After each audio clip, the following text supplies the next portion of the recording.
안녕하세요. 물리 손유옥 강사입니다. 저항과 축전기에 걸리는 전압 분석에 대해서 설명해 보도록 하겠습니다.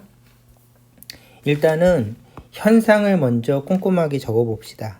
현상. 자, 저항이 있고 저항의 전류가 흐르면 이렇게 전위가 낮아지는 현상이 발생합니다. 그래서 한 점의 전압을 전이라고 부릅니다. 한 점의 전압을 전이라고 부르는데 요 5V, 2V는 제가 임의로 설명하기 쉽게 적은 숫자입니다. 그냥 이건 이렇게 받아들이시고요. 그래서 저항의 기본 현상에서 저항의 전류가 흐르면 전위가 높은 곳에서 낮은 곳으로 전위가 바뀐다. 이 현상을 전압 강화라고 부릅니다. 그래서 저항의 전압을 전압 강화라고 부른다. 이거는 굉장히 중요한 개념입니다. 별표. 두 번째는 가만히 보니까 여기는 전위가 높고 여기는 전위가 낮죠? 그러면 여기는 몇 볼트가 걸리는가 하면 두 전위 차만큼 걸립니다. 그래서 저항에 걸리는 전압은 3V가 되겠죠. 그래서 이 전압 강화가 얼마냐? 그러면 3V라고 부르고 이 3V는 어떻게 구했지? 그러면은 저항 양쪽 끝 그거를 단이라고 부르죠. 저항 양단의 전위차만큼 걸린다. 그래서 전압 강화는 저항 양단의 전위차라고 부른다. 이게 정확한 용어고요. 시험에서 이 용어를 굉장히 많이 사용합니다.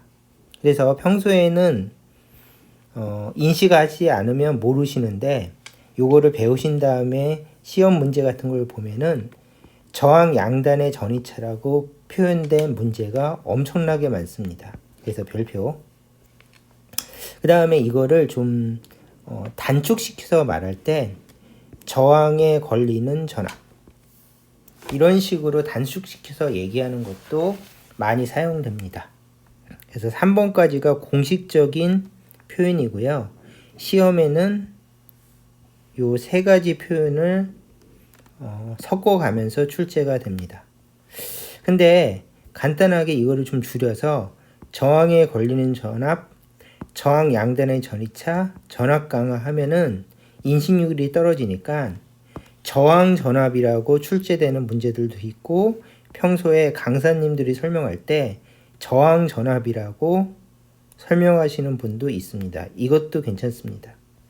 근데 한 가지 안타까운 거는 저항 양단 전압이라고 하면 얘를 지칭하고 얘를 지칭하는 거니까 전압 강화라든지 저항 양단의 전위차라든지 저항에 걸리는 전압이라든지의 의미가 조금 퇴색될 수가 있습니다. 그래서 요 용어는 안 사용하는 게 좋은데 변리사 기출문제에서 요 용어를 사용해서 이거를 지칭하는 경우가 종종 있습니다.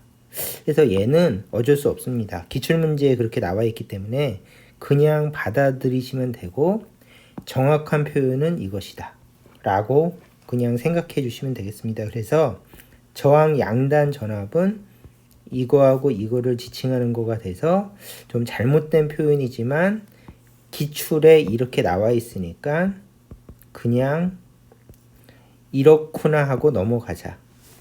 요게 이제 정확한 설명이 되겠습니다.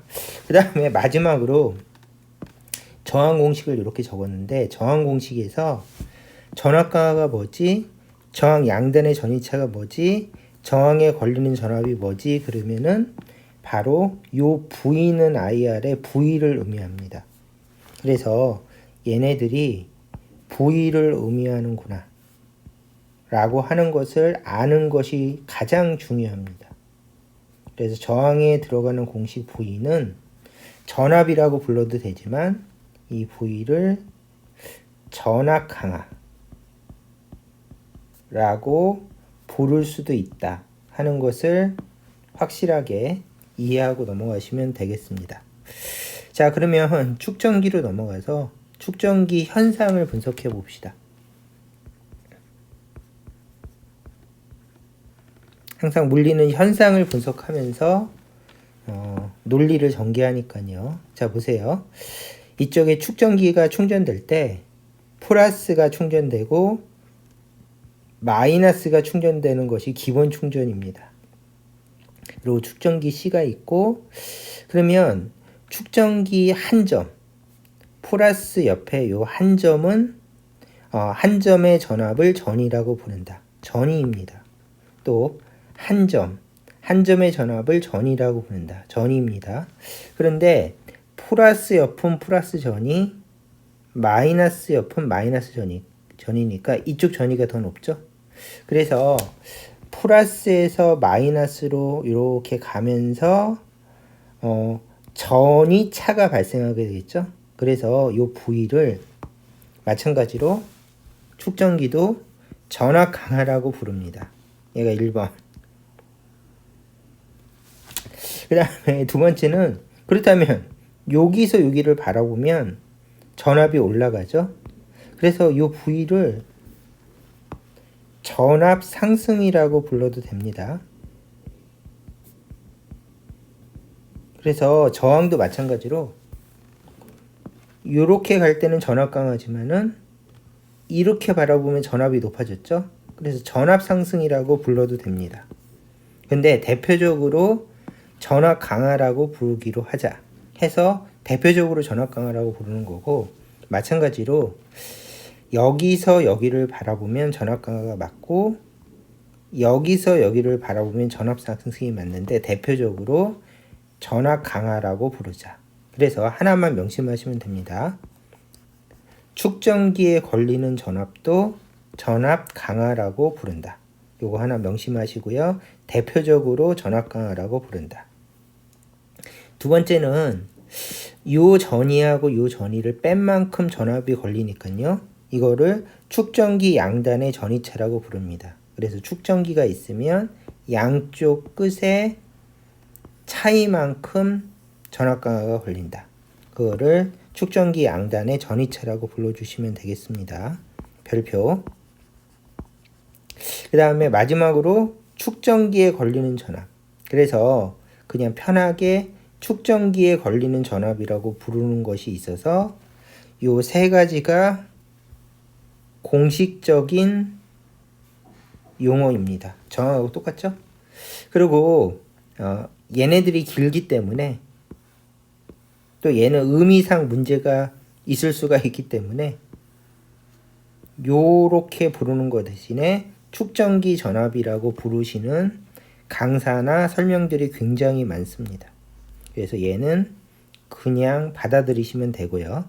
여기까지는 허용된 표현인데 또 마찬가지로 변리사 기출에서 축전기 양단 전압이라고 표현된 문제들이 있는데, 그럴 경우에는 양단 전압은 얘하고 얘를 의미하니까 양단의 전이차라고 하는 의미를 제대로 전달하지 못한다는 의미에서 잘못된 표현이지만은 기출문제가 그렇게 나와 있으니까 그냥 받아들이시고 축전기 양단 전압은 얘나 얘네들을 의미하는구나, 그렇게 받아들이시고 문제를 푸시면 되겠습니다.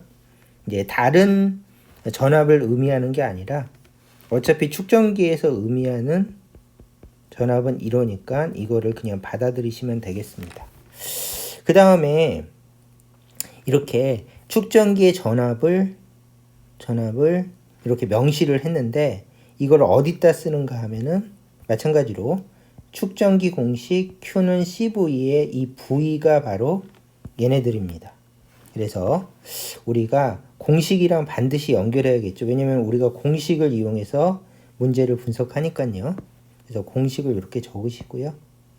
그 다음에 얘네들이 의미하는 게 뭐지? 축전기의 전압 강하, 축전기 양단의 전이차, 축전기에 걸리는 전압은 모두 이거를 의미해서 축전기 공식 Q는 CV의 V는 전압 강하도 되고 축전기 양단의 전이차도 되고 축전기에 걸리는 전압도 되고 축전기 전압도 된다.